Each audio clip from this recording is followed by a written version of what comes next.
चलिए हम चलते हैं पेज नंबर 7 में। एक्सरसाइज समझाने से पहले मैं आपको कुछ एग्जाम्पल समझाती हूँ। देखिए एग्जाम्पल नंबर 3, हमें लोकेट करना है √2 को ऑन द नंबर लाइन में। ठीक है, तो उसके लिए हम एक यूनिट स्क्वायर लेंगे OABC, चारों की लेंथ, चारों साइड की लेंथ 1 यूनिट लेंथ होगी। ठीक है, ये देखिए यहाँ एक ट्रायंगल बन रहा है, ये ट्रायंगल है, राइट ट्रायंगल है। तो आपको पाइथागोरस थ्योरम पता है क्या होती है, हाइपोटेन्यूज का स्क्वायर इक्वल टू परपेंडिकुलर का स्क्वायर प्लस बेस का स्क्वायर।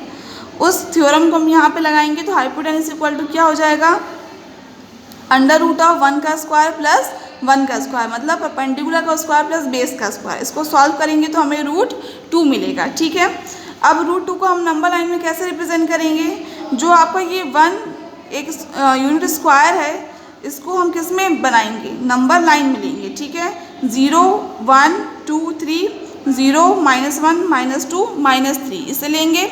इसे लेने के बाद देखिए जितनी लेंथ ये होगी उतनी ये होनी चाहिए, उतनी ये और ये होगी। ठीक, इसको ज्वाइन कर देंगे। फिर हम क्या करेंगे, राउंडर का यूज़ करेंगे और ऐसे इस पॉइंट को 0 पर रखेंगे और दूसरे वाले पॉइंट को आप B पॉइंट पर रखेंगे, 0 पर रखेंगे और इसको B पर रख के हम इसको राउंडर की हेल्प से ऐसे लोकेट करेंगे। ठीक है, तो आपका जो √2 है, इस पॉइंट को हमने यहाँ पे इसको यहाँ पे लेके ट्रांसफ़र कर देंगे √2 को। तो ये जो आपको पॉइंट आएगा यहाँ पे, ये √2, ये आपका कहलाएगा √2। तो इस तरह से हम √2 को रिप्रेजेंट करेंगे नंबर लाइन में। ठीक है, अब हम नेक्स्ट देखते हैं √3, एग्जाम्पल नंबर 4 देखते हैं। देखिए एग्जाम्पल नंबर 4 में लोकेट करना है √3 ऑन द नंबर लाइन। तो इसके लिए पहले हमें जो √2 को हमने रिप्रेजेंट किया उतनी प्रोसीजर हमें करनी पड़ेगी। नंबर लाइन ड्रॉ करनी पड़ेगी, ये यूनिट स्क्वायर बनाना पड़ेगा, √2 को डिनोट करने पड़ेगा। √2 को डिनोट करने के बाद हम इस पॉइंट पे एक परपेंडिकुलर ड्रॉ करेंगे। ठीक है, और उस परपेंडिकुलर की लेंथ कितनी होनी चाहिए, उस परपेंडिकुलर की जो लेंथ होगी वो जितनी इसकी लेंथ मतलब 1 यूनिट लेंथ होनी चाहिए। ठीक है, उसके बाद जब ये परपेंडिकुलर ड्रॉ हो जाएगी 1 यूनिट लेंथ की, तो यहाँ हमें एक पॉइंट मिलेगा। उस पॉइंट को हम ये 0 से, जो आपको पॉइंट O है वो 0 के ऊपर है, उससे ज्वाइन कराएंगे तो ये आपको √3 मिल जाएगा। ठीक है, ये देखिए जब इसको हम सॉल्व करेंगे तो हाइपोटेन्यूज इक्वल टू परपेंडिकुलर का स्क्वायर प्लस बेस का स्क्वायर। अब परपेंडिकुलर ये हो गई और बेस क्या हो गया, √2। तो √2 का स्क्वायर प्लस 1 का स्क्वायर, √2 का स्क्वायर 2 हो जाएगा, 1 का स्क्वायर 1, तो 2 + 1 3 यानी √3 आ जाएगा। ठीक है, अब फिर से हम राउंडर लेंगे और यहाँ रखेंगे और उसे लोकेट करेंगे इस तरह करके इस पॉइंट में। आप ध्यान से देखिएगा, यहाँ से इस पॉइंट को लेंगे और इस तरह से इसको बढ़ा के यहाँ पे रोक देंगे तो ये पॉइंट आपका आ जाएगा √3। क्या आ गया, ये √3। इस तरह हम √3 को लोकेट करेंगे। आप लोकेट करिएगा, कोई प्रॉब्लम होगी तो आप मुझे बताइएगा। ठीक, इसी तरह √2 हमने किया, √3 किया, इसके आगे हम √4, √5, √6 भी लोकेट कर सकते हैं। कैसे करेंगे, प्रोसीजर बढ़ती जाएगी।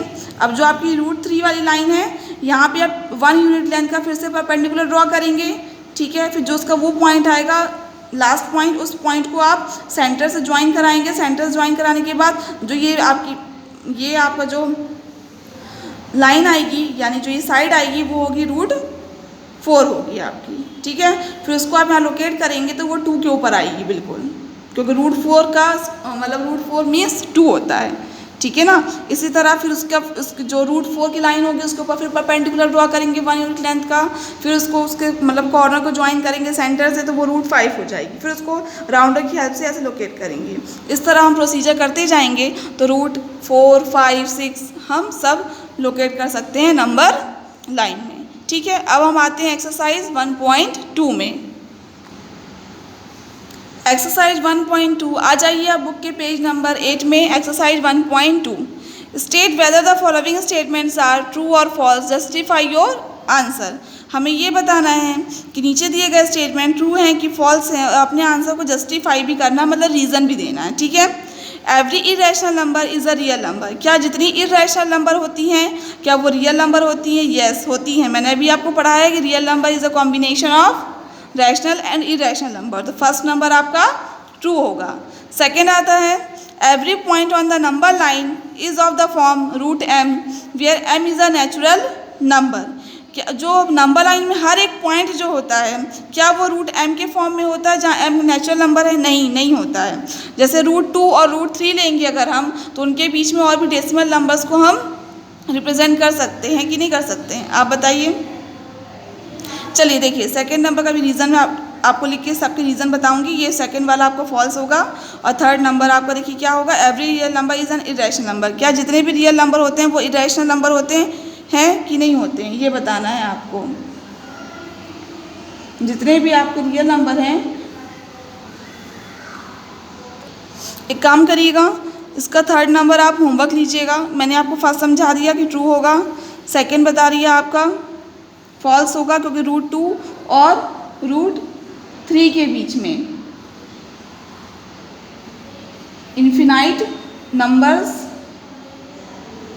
होते हैं, ठीक है ना। जैसे आप रूट 2 लेंगे और रूट 3 लेंगे, उनके बीच में भी और भी मतलब इन्फिनाइट नंबर्स होंगे नंबर लाइन में, ठीक है ना, जिसको हम रूट एम की तरह रिप्रेजेंट नहीं कर सकते हैं। इसलिए सेकंड नंबर क्या होगा आपका? फॉल्स होगा। समझ में आया आपको कि फर्स्ट नंबर ट्रू होगा, सेकंड फॉल्स होगा। फर्स्ट ट्रू क्यों होगा? क्योंकि जितने भी रियल नंबर्स होते हैं वो रैशनल नंबर भी होते हैं एंड मतलब और इरेशनल नंबर। रियल नंबर जो है कलेक्शन होता है रैशनल एंड इरेशनल नंबर्स का। सेकंड मैंने आपको बताया ये फॉल्स होगा क्योंकि जैसे हम रूट 2 और रूट 3 का एग्जांपल लें तो रूट 2 और रूट 3 के बीच में और भी नंबर्स होते हैं जिनको हम नंबर लाइन पर रिप्रेजेंट कर सकते हैं, लेकिन वो रूट एम के फॉर्म में नहीं होते हैं, ठीक है ना। अब हम आते हैं क्वेश्चन नंबर 2 में। ध्यान से देखिएगा question number 2। Are the square roots of all positive integers irrational? क्या स्क्वायर रूट होता है जितने सभी पॉजिटिव इंटीजर्स का इरेशनल होता है? If not give an example of the square root of a number that is a irrational number. अगर नहीं होता है तो हमें एक एग्जाम्पल देना है square root of a number का जो कि एक रैशनल नंबर होगा। तो देखिए जितने भी स्क्वायर रूट्स होते हैं पॉजिटिव इंटीजर के वो सब रैशनल नहीं हो सकते हैं, ठीक है ना। सब इरेशनल मतलब नहीं होंगे, ठीक है। अब क्यों नहीं होंगे? अगर हम एग्जांपल लें रूट 4 तो रूट 4 की वैल्यू क्या होती है? 2 होती है। और क्या है 2 आपका क्या है? एक रैशनल नंबर है, इरेशनल नहीं है। तो ये स्टेटमेंट जो दिया है ये स्टेटमेंट सही नहीं है कि जितने भी स्क्वायर रूट्स होते हैं पॉजिटिव इंटीजर्स के वो इरेशनल होंगे, ठीक है ना। देखिए question number 2।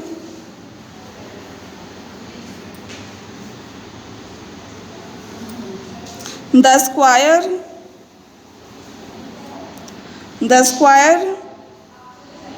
root of all positive integers are not irrational. For example,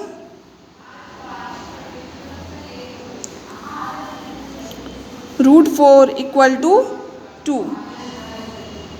2 is a rational number, ठीक है। क्वेश्चन नंबर 1 का भी मैं आपको रीज़न बता देती हूँ। फर्स्ट का रीज़न क्या होगा? फर्स्ट नंबर आपका ट्रू होगा because the collection of all rational and irrational number is a real number.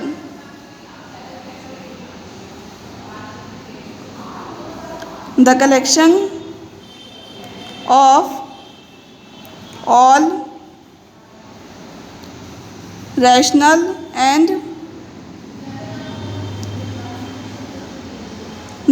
of all rational and irrational numbers is real numbers. Second number false था, उसका रीज़न देख लीजिए क्या होगा। There are infinite numbers on the number line. There are infinite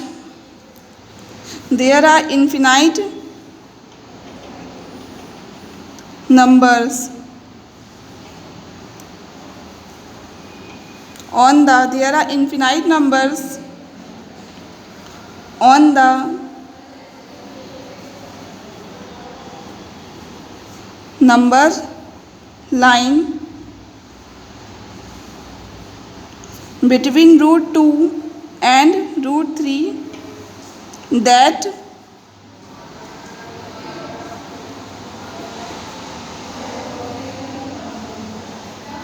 can't be